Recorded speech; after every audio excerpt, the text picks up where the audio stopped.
გამარჯობათ, მე ვარ დაქაჩე.com-ის ერთ-ერთი მოდერი და მე დღეს თქვენ გასწავლით, როგორ შეგიძლიათ Counter-Strike 1.6-ში და Counter-Strike Source-ში თქვენი სპრეის დაყენებას.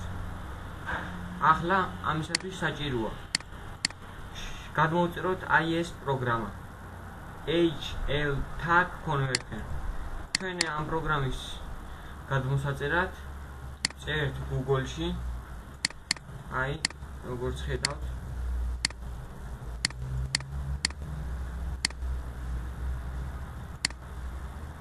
აი, როგორც ხედავთ, შევდივართ აი აქ. აი ამ links მე დაგიტოვებ description-ში დაგიტოვებთ აი ამ კედელზე.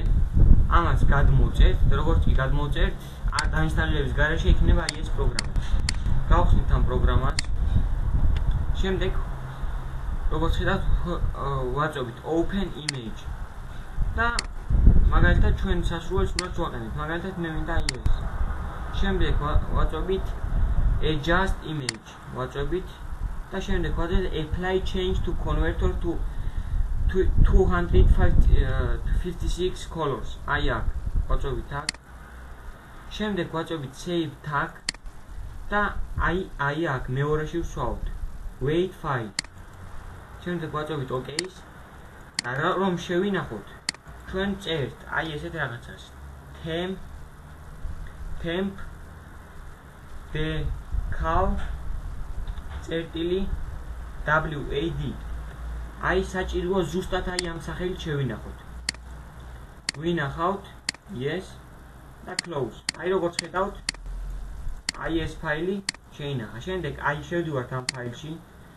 ამ ფაილს ვაკოპირებთ. ეს ფაილი უნდა შევინახოთ, იმიტომ რომ როდესაც counter-ში ვცვლით სახელს, სპრეი ისე თავისნებურად თავის სპრეიზე ჯდება. ამიტომ რო არ წაგვეშალოს ვაკოპირებთ. შემდეგ შევდივართ ჩვენი Counter-Strike-ის ფაილში, მაგალითად მე მაქვს Steam-ი, თუ გაქვთ non-Steam-ი. შემდეგ შევდივართ მაგალითად Counter-Strike-ში ან Counter-Strike Source-ში. CS Strike შევდივართ და აი აქ ვაპეისტებთ. შეიძლება გამოგიგდოთ რომ ორი ერთნაირი გააქვთ, მაგრამ კი, ჩვენ გვინდა როგორც ხედავთ copy. იგივე კიდე გვინდა. ვაწვევით და სპრეი უკვე გაკეთებულია. როცა შევალთ ჩვენ თამაში, უკვე სპრეი იქნება აქტიურებული. მადლობთ ყურადღებისთვის.